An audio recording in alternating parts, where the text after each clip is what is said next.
एक श्राप जिसने एक नहीं परंतु पूरे 84 गांव रातों रात खाली करवा दिए। क्या आपने कभी ये सोचा है कि एक हंसता खेलता शहर रातों रात पूरे श्मशान में कैसे चेंज हो गया? क्या आप कभी ये सोच सकते हैं कि एक जगह पर जहां सब लोग हंसते खेलते रह रहे हो, हजारों लोग रह रहे हो, वो रातों रात कैसे वहां से गायब हो गया? ना कोई वॉर हुई, ना कोई जंग हुई और लोग वहां से रातों रात ही गायब हो गए। साल था 1291, राजस्थान का थार डेजर्ट। जैसलमेर से सिर्फ 18 किलोमीटर दूर एक गांव बस रहा था। उसका नाम था कुलधरा। ये गांव आम नहीं था, यहाँ रहते थे पालीवाल ब्राह्मण, जो लोग राजस्थान की तपती रेत में भी फूल उगा लेते थे। उनके पास थी एक rare skill, desert farming. Step well बनाते थे, अंडरग्राउंड वाटर चैनल बनाते थे।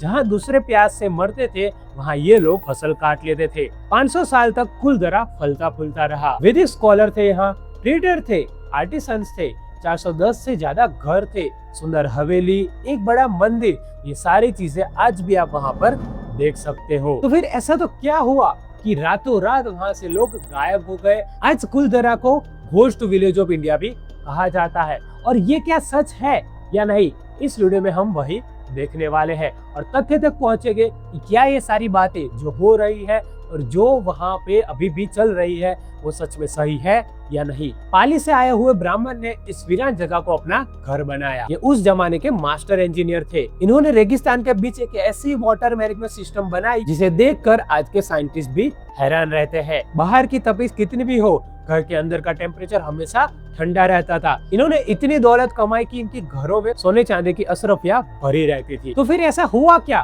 कि रातों रात इनको अपने सारे के सारे गांव खाली करने पड़े और वहां से उन्हें जाना पड़ा?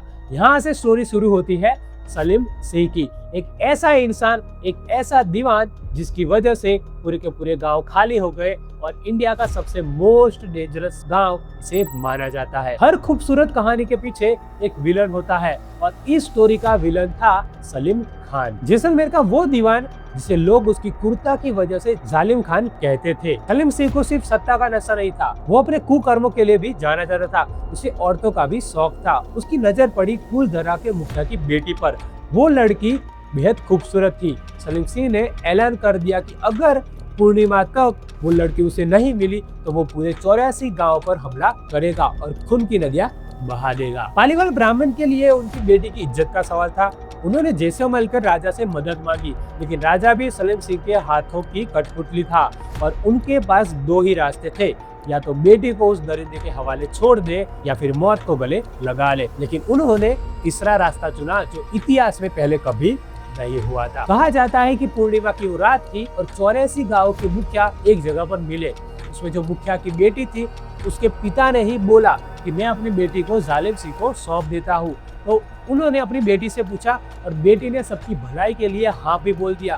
और जब ये बात उन्होंने 84 गांव के लोगों के सामने रखी तो गांव वालों ने साफ साफ मना कर दिया, क्योंकि वो सब जानते थे कि वो कितना क्रूर था। और फिर सबने वहां से एक फैसला लिया कि हम ये गांव छोड़कर यहाँ से चले जाएंगे। रातों रात हजारों लोग ने अपना सब कुछ, अपने घर, अपनी मिट्टी, अपना खेत और वो सोना जो उन्होंने जमीन में गाड़ा था, सब छोड़कर निकलने का फैसला किया। कल्पना कीजिए उस मंजर का। माँ ने अपने बच्चों को चुप कराया होगा ताकि रोने की आवाज ना निकले। बुजुर्गों ने अपनी पुरखों की दीवारों को आखिरी बार चूमा होगा। हजारों लोग बिना कोई निशान छोड़े रातों रात गायब हो गए। लेकिन जाते जाते उन्होंने उस मिट्टी को एक श्राप दे दिया। अब यहाँ कोई कभी खुशी से नहीं रह पाएगा। जो यहाँ बसने की कोशिश करेगा वो तबाह हो जाएगा। अगले दिन जब सलीम सिंह अपनी फौज लेकर आया तो उसे सिर्फ खाली घर और एक वीरान सन्नाटा मिला। आज उस बात को हजारों साल बीत गए हैं और आज भी कुलधरा वीरान है। और हम ये सच जानने वाले हैं कि क्या वो सच में श्रापित है या ये बस एक स्टोरी है। आज कुलधरा एक प्रोटेक्टेड मॉन्यूमेंट है राजस्थान गवर्नमेंट का। एंट्री फीस ₹10 सुबह से शाम 5 बजे तक, लेकिन शाम के 6 बजे के बाद वहाँ पे कोई भी नहीं जा सकता।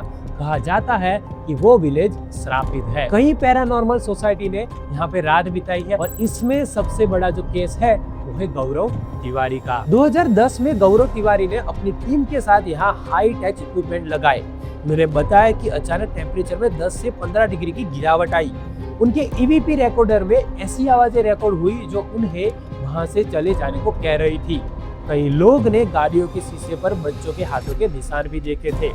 सबसे डरावनी बात यह थी कि इन्वेस्टिगेशन के कुछ वक्त के बाद ही गौरव तिवारी की मौत हो गई, वो भी मिस्टीरियसली। क्या ये कुलधरा का श्राप था या बस एक इत्तेफाक? एक तरफ हम देखने जाए तो ये श्राप हमें रियल भी लगता है, उसके बहुत रीजन है। अगर श्राप को सपोर्ट करने वाले पॉइंट की बात करें तो उसमें सबसे पहला पॉइंट आता है कि 84 गांव रातों रात वहाँ से गायब हो गए। विकिपीडिया और हिस्टोरिकल रिकॉर्ड कहते हैं सिर्फ कुलधरा नहीं, 84 पालीवाल ब्राह्मण विलेज एक साथ गायब हो गए। 5000 से ज्यादा लोग एक ही रात में गायब। कोई बॉडी नहीं मिली, कोई फाइट का एविडेंस नहीं, बस खाली घर और बंद दरवाजे। प्रूफ 2, सलीम सिंह का रिकॉर्ड भी हमें मिलता है। सलीम सिंह एक रियल हिस्टोरिकल कैरेक्टर था। ब्रिटिश ऑफिसर जेम्स टोड ने भी उनके रिकॉर्ड में सलीम सिंह के बारे में लिखा हुआ है। प्रूफ 3, 200 साल बाद भी वहाँ पे आज भी कोई नहीं बसा है। अगर सिर्फ एक नॉर्मल एबंडन विलेज होती तो कोई ना कोई जरूर बस जाता। राजस्थान में लैंड स्कार्सिटी है, लेकिन कुलधरा जेन्युइनली खाली है। 200 साल कोई एक्सपेंशन नहीं।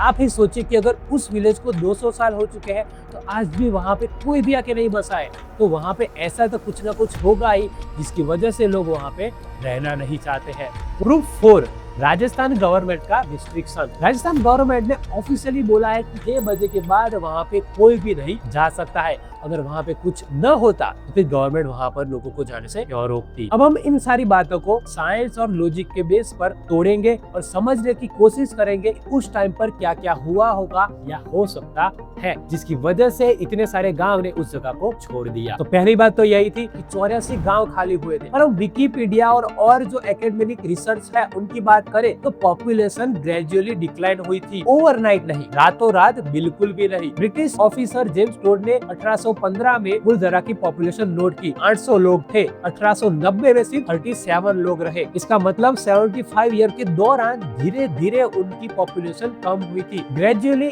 एक साथ नहीं हुई थी, परंतु बहुत ही धीरे धीरे की पॉपुलेशन कम हुई थी। हम जो स्टोरी सुनते हैं उसमें ऐसा बताया जाता है कि 84 गांव रातों रात खाली हो गए थे, परंतु ऐसा नहीं हुआ है। ये प्रूफ के साथ अभी भी अवेलेबल है। सलीम सिंह की लड़की वाली स्टोरी। सलीम सिंह था, वो हिस्टोरिकली एविडेंस में भी वही हमें नाम मिल भी जाता है और वो कितना क्रूर था ये भी सच बात है। परंतु ये जो लड़की वाली स्पेसिफिक स्टोरी है किसी भी कंटेम्पररी हिस्टोरिकल डॉक्यूमेंट में नहीं मिलती है, ना ब्रिटिश रिकॉर्ड में मिलती है, ना राजस्थान कोर्ट रिकॉर्ड में हमें मिली है। ये एक ओरल लेजेंड है जो टाइम के साथ ड्रामाकली होती गई है और लोगों के द्वारा एक इंसान से दूसरे इंसान तक ये स्टोरी पहुंचती गई है। और हमें पता ही है कि जैसे टाइम जाता रहता है वैसे ही स्टोरी के अंदर बहुत सी चीजें ऐड हो जाती है। 200 साल तक वहाँ पे क्यों कोई नहीं बसा, ये एक इम्पोर्टेंट फैक्ट है। 1890 में सिर्फ 37 लोग बचे थे और वो भी मोस्टली छोड़ रहे थे। Bye 90s village completely deserted थी, कोई नहीं बसा क्योंकि पानी नहीं था, जमीन वीरान हो गई थी विदाउट इरिगेशन, कोई इकोनॉमिक रीजन नहीं था वहाँ रहने का, ना वहाँ पे लोगों को कोई जॉब मिल सकती थी, ना वहाँ पे पानी था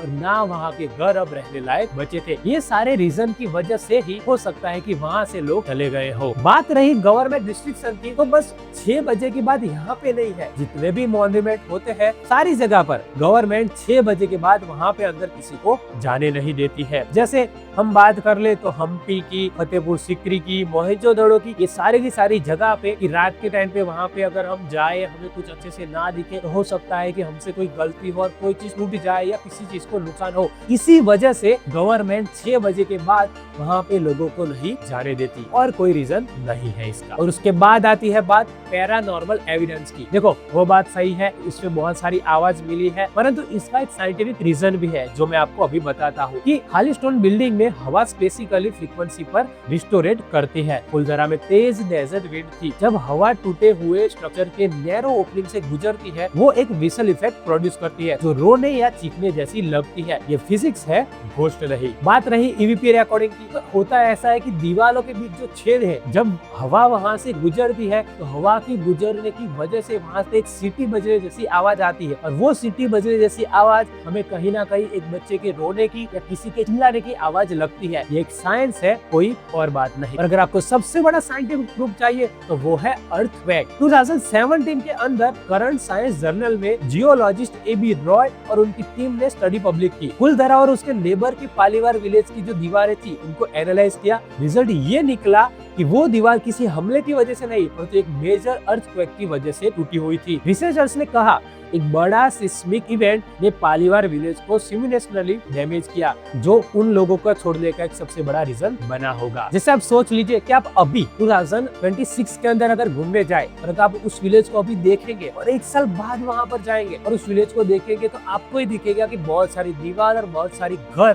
अभी भी टूट रहे हैं, और इसका रीजन है कि वहाँ की अर्थक्वेक वाली सिचुएशन। और हो सकता है कि इसी वजह से पालीवाल ब्राह्मण ने उस जगह को छोड़ दिया हो। तो फिर कुलधरा का असली सच क्या है? क्या वहाँ पे उस गांव को असली में श्राप मिला था? मुझे तो नहीं लगता। इसके बहुत सारे रीजन रहे हैं। टाइम के साथ ग्रेजुअली वहाँ पे पानी नहीं मिल रहे थे। अभी भी अगर आप वहाँ पे जाए तो आपको एक दो कुएं ही मिलेंगे जहाँ पे पानी की इरिगेशन की सुविधा है, वहाँ पे पानी नहीं था। अर्थक्वेक वाली प्रॉब्लम थी। शायद हो सकता है कि इसी वजह से गांव के लोगों ने वो जमीन को छोड़ दिया हो। सलीम सिंह था, हो सकता है कि ये स्टोरी रियल में भी हो, परंतु मुझे नहीं लगता है कि इतने सालों तक वहाँ पे लोगों को ना रहने का रीजन ये होगा। क्योंकि वो बात अगर कर्ज होती तो वहाँ पे बहुत लोग अभी जाते हैं, वहाँ पे रहते हैं, 24 कलाक वीडियो भी बनाते हैं और उनको कुछ भी नहीं हुआ है। ऐसे वीडियो आपको यूट्यूब पर भी कहीं ना कहीं मिल जाएंगे। राजस्थान टूरिज्म चाहता था कि यहाँ पे बहुत सारे लोग आए, इसलिए उन्होंने इसकी पब्लिसिटी हंटेड शहर के तौर पर, नॉट अ शहर पर गांव के तौर पर की, और इसीलिए ये विलेज बहुत ही फेमस हो गया इंडिया के अंदर और लोग आज वहाँ पे जा रहे हैं और देख भी रहे हैं। हो सकता है कि लोग